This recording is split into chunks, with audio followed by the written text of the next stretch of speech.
there's no shortage of exercise strategies and nutrition or diets that suggest to have this secret formula, right? But what's more important than the scientific nuance of each of these various strategies or modalities to achieve your goals is your ability to adhere to the framework it implies, okay? Sohee Lee presents a good question that she often presents to clients, and that's, can you see yourself implementing this 3, 6, and 12 months from now? There are 5 principal components that I like for people to focus on that can serve as the foundation for really any fitness goal that you're trying to achieve.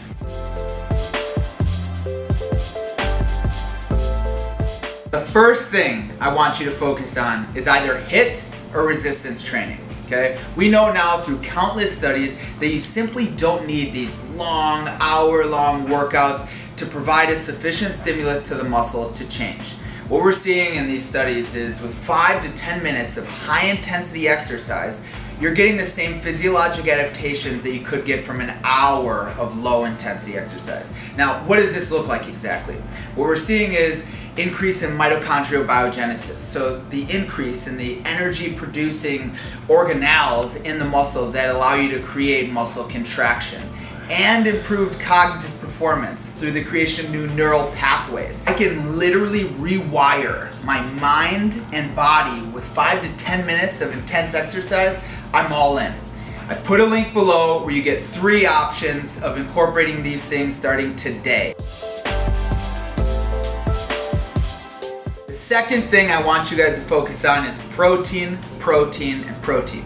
Now, protein is going to be the most satiating macronutrient, meaning the more of it you consume, the faster and longer you stay full, and ideally, the less calories you end up consuming. And that's going to be the most important component of weight loss. But with protein, it doesn't stop there. It also has the highest thermogenic effect of feeding. Okay? What does that mean? That although protein has a similar caloric content to a gram of carbohydrate, the net calories that we get from that gram of protein is considerably less, and that therefore results in less energy that we can utilize to store new body fat. The third tactic I want you guys to focus on is fiber. Now, this one is often overlooked, and I'm not really sure why. Fiber is going to be critically important for satiation, which we all know is going to be important in our weight loss efforts, right? Improve bowel regulation, which is always important, and prevent nutrient absorption. Now, this last one probably seems like a bad thing, but it's not necessarily. I want you to envision a Sunday morning, you get up and get a nice cup of coffee, and maybe you want to indulge on a donut or a croissant, right? Fiber can act as the vehicle to carry these extra carbohydrates and sugars down your GI tract, preventing nutrient absorption or the likelihood that you'll store these calories as fat. Now, I want you guys to shoot for anywhere from 35 to 45 grams typically of dietary fiber a day, and this is really going to do a lot to, again, reduce the likelihood that you utilize carbohydrates to store fat. I did provide some recommendations below of fiber products that I utilize in case you can't get enough fiber with the whole foods. So check those out.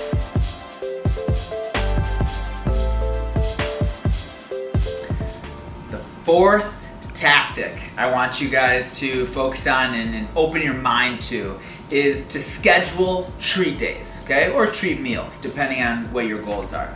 Now, although I certainly encourage healthy and nutritionally rich meals in your diet, and they should predominate your diet, I reject the notion that you need to exclude entire food groups in order to achieve weight loss, right? And the scientific literature actually suggests now that a flexible approach might be more beneficial to long-term weight loss. This is what we're after, right?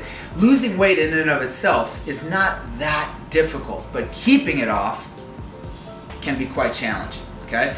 I want you to ask yourself again that question of sustainability, right? Can you really see yourself refraining from your favorite treats forever? What if you don't have to? What if I told you that you can actually take advantage of those treat meals by implementing a couple of tactics? Now, we already went through some of these things, particularly the first 3 things that we talked about.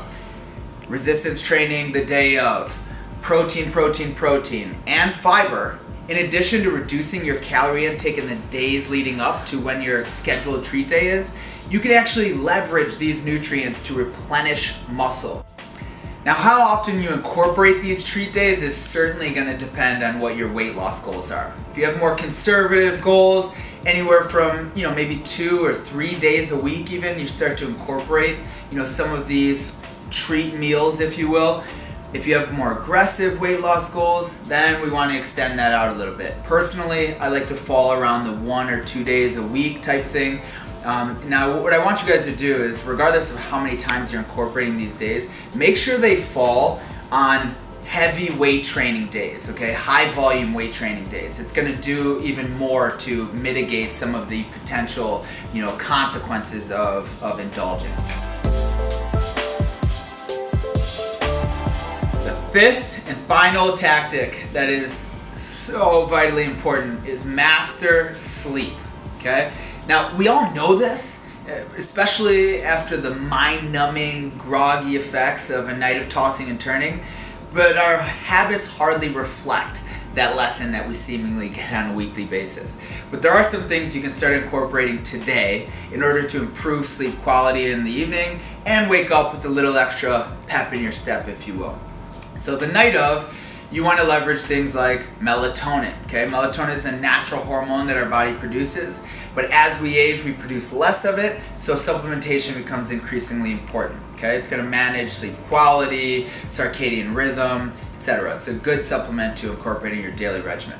Another one is magnesium, okay? Magnesium is fundamental for helping with muscle relaxation. Clearly, we want to kind of release from some of that tension that's built up throughout the day, okay? Another one, turn off the blue light on your phone, put it in nighttime mode.